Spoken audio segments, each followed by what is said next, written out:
কাতলা মাছের তো প্রায় অনেক রকম রান্নাই আপনারা বাড়িতে প্রায়শই ট্রাই করে থাকেন, যেমন কাতলা মাছের ঝোল থেকে শুরু করে দই কাতলা, সর্ষে কাতলা, আরও নানান কিছু। কিন্তু আজকে আমি কাতলা মাছের এমন একটা রেসিপি আপনাদের সাথে শেয়ার করব যা হয়তো খুব কম সংখ্যক লোকই বাড়িতে বানিয়েছেন। বাইরে ওয়েদার এত সুন্দর মনোরম, তাই আজকে ভাবলাম বেশ ঝাল ঝাল স্পাইসি কিছু খাবার যাক, তাই কাতলা মাছের এই রেসিপিটাই বাড়িতে বানিয়েছি আর আপনাদের সাথে তাই জন্য শেয়ার করছি। তো চলুন আজকে আমি আমার এসটি অফিসিয়াল বেঙ্গলি ব্লগে আপনাদের সবার সাথে কাতলা মাছের একটা দারুণ রেসিপি কাতলা মাছের ঝুড়ো শেয়ার করি। এই কাতলা মাছের ঝুড়ো রান্নাটা এতটাই সহজ আর খুব অল্প উপকরণে তৈরি হয়ে যায়, আর ভীষণ অল্প সময়তেও তৈরি হয়। এর জন্য আমাদের প্রয়োজন কাতলা মাছ। কাতলা মাছের একটু পেটির দিকের অংশ নিলে সব থেকে সুবিধা হবে এই রান্নাটা করতে। আর এই রান্নাটা কিন্তু কাতলা মাছ ছাড়াও আপনি ভেটকি, রুই দিয়েও করতে পারেন। তো সবার প্রথমে আমি এখানে নুন আর হলুদ মাখিয়ে নিয়েছি। দেখুন আমাদের এখানে প্রায় দুদিন ধরে এত ঝড় বৃষ্টি হচ্ছে যে কিছু বলারই নেই। আর বাজারে যাওয়ার তো কোনো প্রশ্নই ওঠে না, এই সময়ের মধ্যে বাজারে কিছু পাওয়াও যাবে না সেরকম। তাই বাড়িতে কাতলা মাছ ছিল, ভাবলাম এই রেসিপিটা আজকে বানাই। আর যেই বানাচ্ছে যেহেতু, সেই জন্য আপনাদের সাথে শেয়ার করা তো অবশ্যই মাস্ট।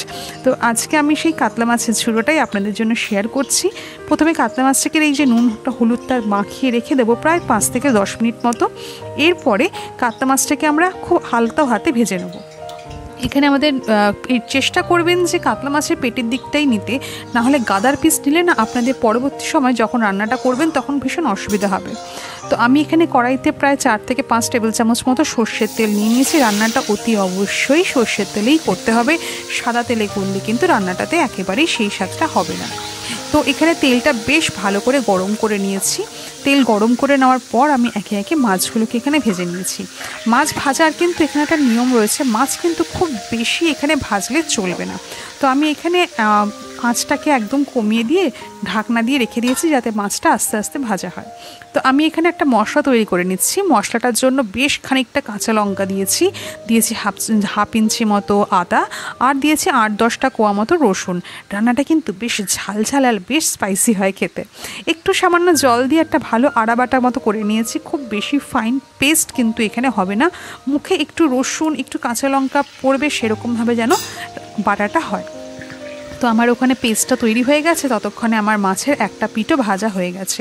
ভাজাটা কিন্তু খুব হালকা ভাজা হবে, একদম লাল লাল কড়া ভাজা, যেটা আমরা নর্মালি মাছ ভাজা খেয়ে থাকি বা ঝোলে যেভাবে মাছটা দিয়ে থাকি যখন, সেরকম যেভাবে ভাজা করি সেরকম কিন্তু মাছ ভাজা হবে না।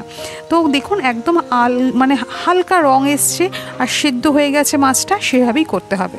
তো আমি মাছটাকে একটু উল্টো পিঠ করে দিয়েছি যাতে অন্য পিঠটাও হালকা ভাজাটা যেন হয়ে যায়। ততক্ষণে আমি এখানে পেঁয়াজ কেটে নিয়েছি। পেঁয়াজ কিন্তু এখানে একটু বেশি পরিমাণে লাগবে, প্রায় 5 থেকে 6টা ছোটো ছোটো পেঁয়াজ, আর একটু মোটা মোটা করে স্লাইস করে কেটে নেবেন। কারণ পেঁয়াজটা যদি কম হয় না তাহলে রান্নাটা খেতে কিন্তু সেরকম ভালো স্বাদ লাগবে না। আর পেঁয়াজটাই এখানে মেন উপকরণ, আর দারুণ লাগে এই রান্নাটা খেতে। এটা গরম ভাতের সাথে না বিশ্বাস করুন অসাধারণ হয় এই রান্নাটা খেতে। তো আমার মাছটা ভাজা এখানে মোটামুটি হয়ে গেছে, একদম হালকা, দেখুন বেশি কালারও আসেনি, জাস্ট একটা হালকা লালচে আভা এসছে। তো আমি এইরকমভাবেই মাছটা ভেজে তুলে নেব। মাছ ভাজা হয়ে যাওয়ার পর এটাকে কিন্তু অবশ্যই ঠান্ডা করে নেবেন ভালো করে। মাছটা ঠান্ডা হয়ে যাওয়ার পর এর মধ্যে থেকে যে কটা কাটা রয়েছে সেগুলোকে আলতো হাতে ছাড়িয়ে নিতে হবে। এই জন্যই আমি বলেছিলাম যে গাদার পিস না নিয়ে পেটির পিসটা নিলে বেশি সুবিধা হয়, কারণ পেটির পিসে তো বেশি কাটা থাকে না। তো সেক্ষেত্রে এরকম বড় বড় কাটাগুলোকে দেখুন খুব সহজেই কিন্তু হাত দিয়ে বের করে নেওয়া সম্ভব হয়। গাদার পিসে যেটা খুব অসুবিধা হবে, যে ছোটো ছোটো কাটা থাকে তো বেছে নিতে খুব সমস্যা হবে। তো আমরা এভাবে কাটাগুলোকে ভালো করে বেছে নেব। আর এই দেখুন এত সুন্দর একটা তেল রয়েছে, এটাকেও মাঝখান থেকে 2-3 পিস মতো করে নেব।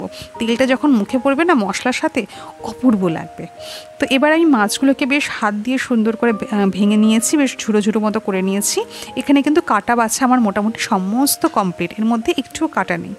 এবার যেই কড়াইতে মাছটা ভেজেছিলাম এবং যেই তেলে, সেই তেলটাকে আবার গরমে বসিয়ে দিয়েছি। তেলটা বেশ ভালো যখন ধোঁয়া ওঠা গরম হয়ে গেছে, তখন এই কেটে রাখা পেঁয়াজগুলোকে ওর মধ্যে দিয়ে দেবো। আর পেঁয়াজগুলোকে একটু ভালো করে ভেজে নিতে হবে। আর পেঁয়াজটা যাতে খুব তাড়াতাড়ি ভাজা ভাজা হয়ে যায়, বা পেঁয়াজ যাতে খুব তাড়াতাড়ি সেদ্ধ হয়ে যায়, সেই জন্য আমি এর মধ্যে দিয়ে দিচ্ছি প্রায় স্বাদ অনুসারে 1 চামচ মতো নুন।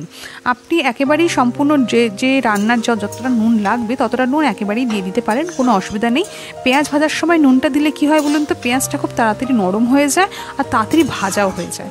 আর এবার আমি নুনটা দেওয়ার পর পেঁয়াজটাকে একটু নাড়াচাড়া করে কিছুক্ষণের জন্য এটাকে ঢেকে রেখে দেবো, যাতে পেঁয়াজটা তাড়াতাড়ি সেদ্ধ আর খুব তাড়াতাড়ি যেন কালারটা চলে আসে। এখানে গ্যাসের ফ্লেমটাকে কিন্তু মিডিয়ামে রাখবেন, এখানে লো করে রাখলে কিন্তু রান্নাটা করতে আরও বেশি সময় লেগে যাবে। আর পেঁয়াজ আমরা কিন্তু একেবারে লালচে করে বা বেরেস্তার মতন করে ভাজবো না, একটু ব্রাউন হয়ে আসবে বা কাঁচা ভাবটা কেটে যাবে। দেখুন ঠিক এই রকম একটা সুন্দরভাবে মিডিয়াম রকম ভাজাটা কিন্তু এখানে হবে, বেশ একটু লালচে লালচেও হবে আর একদম কাঁচা ভাবটাও এখানে কেটে গেছে। আর দেখুন পরিমাণেও পেঁয়াজটা কিন্তু অনেকটাই কমে এসছে। তো এবার যে মশলাটা আমরা বেটে রেখেছিলাম আদা রসুন কাঁচা লঙ্কা, সেই বাটা মশলাটা এবার আমরা পেঁয়াজটার মধ্যে দিয়ে দেবো। এইখানে শুধু একটু সময় শুধু কষানো, আপনি চাইলে ফ্লেমটাকে এখানে একটু বাড়িয়ে দিতে পারেন, তাহলে কষানোটা খুব তাড়াতাড়ি হয়ে যাবে। আমরা কিন্তু মশলা এখানে বিশেষ কিছু আর ব্যবহার করব না, শুধুমাত্র এই যে কষানোর সময় একটু 1/2 চামচ মতো হলুদ গুঁড়ো আর 1/2 চামচ মতো কাশ্মীরি লঙ্কার গুঁড়ো, ব্যাস মশলার পার্ট কিন্তু কমপ্লিট। এরপর শুধু আপনাকে এই সমস্ত মশলাটাকে একসাথে মিশিয়ে শুধু ভাজা ভাজা করে নেওয়া। এই রান্নায় কিন্তু এক বিন্দুও জল ব্যবহার করা যাবে না।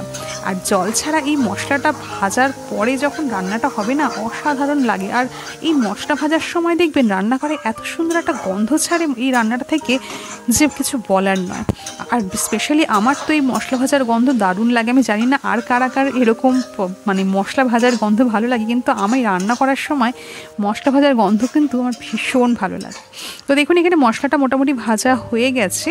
এই রান্নাটা কিন্তু ভীষণ সহজ, আপনারা চাইলে অতি অবশ্যই বাড়িতে ট্রাই করে নিতে পারেন। যদি মনে হয় যে কেমন হবে রান্নাটা সেই রকমভাবে চিন্তা করলে আমি বলি কি, তাহলে একটা ছোট মাছের পেটি নিয়ে আপনি বাড়িতে ট্রাই করে দেখতেই পারেন প্রথমে। যদি দেখেন যে সত্যি ভালো লাগছে আপনাদের, তাহলে না হয় একটু বেশি করে করবেন। আর আমি আশা করি এটাতে আপনারা একেবারেই নিরাশ হবেন না, কারণ অপূর্ব সুন্দর স্বাদের আর ভীষণ নতুনত্ব একটি রান্না এটা। এইরকমই একটা রান্না আপনাদেরকে আমি কিছুদিন আগেও শেয়ার করেছিলাম, মাছের দম, যেটা কাঁচা মাছ দিয়ে মশলা মাখিয়ে করতে হয়।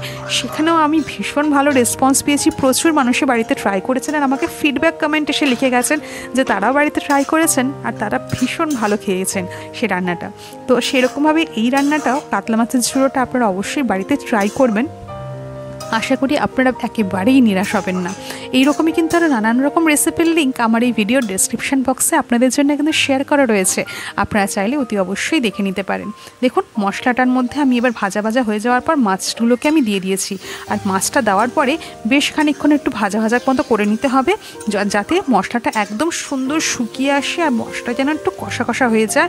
আর একটু যখন দেখবেন যে কড়াইতে লেগে লেগে আসছে আর তেলটা যখন ছেড়ে ছেড়ে আসছে, তখনই বুঝবেন যে আপনার মাছ রান্নাটা কিন্তু একেবারেই কমপ্লিট। একটু মুখে দিয়ে দেখে নেবেন নুন মিষ্টিটা সব ঠিক আছে কিনা, যদিও এই রান্না একেবারেই চিনি দেওয়া যাবে না। তো এইরকমই যারা যারা এখনও পর্যন্ত আমার চ্যানেলটাকে সাবস্ক্রাইব করেননি তাদের কাছে রিকোয়েস্ট, অনুরোধ রইল যে প্লিজ এই চ্যানেলটাকে অবশ্যই সাবস্ক্রাইব করে নেবেন। ফেসবুকের বন্ধুদের কাছেও অনুরোধ যে আমার এই পেজটাকে অবশ্যই ফলো করে নেবেন। আর এইরকম নানান রকম বাঙালি রান্না যাতে আমি আপনাদের সাথে শেয়ার করতে পারি। তো রান্নাটা একেবারে শেষের মুখে, মাছটা এখন একদম সুন্দর ভাজা ভাজা কষা কষা হয়ে গেছে। এরপর আমি এর মধ্যে 1 মুঠো পরিমাণ ধনেপাতা এর মধ্যে দিয়ে দিয়েছি, দিয়ে একটু নাড়াচাড়া করে ঢাকা দিয়ে রেখে দেবো। যারা ধনেপাতা খেতে খুব একটা পছন্দ করেন না তারা ধনেপাতাটাকে পুরোপুরি অ্যাভয়েড করতে পারেন, কিন্তু ধনেপাতা দিলে না একটা অসাধারণ সুন্দর স্বাদ হয়। একবার দিয়ে দেখবেন অসাধারণ লাগবে। তো আমার এখানে কাতলা মাছের ঝুড়ো একেবারে রেডি হয়ে গেছে। কেমন লাগলো অবশ্যই কিন্তু আমায় কমেন্ট বক্সে লিখে জানাবেন। বাড়িতে কিন্তু একবার নিশ্চয়ই ট্রাই করবেন, ট্রাই করে কিন্তু আমায় কমেন্ট বক্সে লিখে জানাবেন, কারণ আপনারা তো সবাই জানেন যে আমি কিন্তু আপনাদের কমেন্ট পড়তে ভীষণ ভালোবাসি, আর বিশেষ করে ভালোবাসি আপনাদের কমেন্টে রিপ্লাই করতে। আর ফিডব্যাক কমেন্ট পড়তে তো আমার ভীষণ ভালো লাগে। আমি বিশেষ করে যারা যারা বাড়িতে ট্রাই করেন আর আমাকে লিখে পাঠান যে আমি এসটি কিন্তু এই বাড়িতে ট্রাই করেছিলাম। ভালো লাগলে ভিডিওটি প্রচুর প্রচুর শেয়ার করুন। আজকের মতো তাহলে আসি, দেখা হবে আবার আগামীকাল অন্য একটা ভিডিও নিয়ে। টাটা।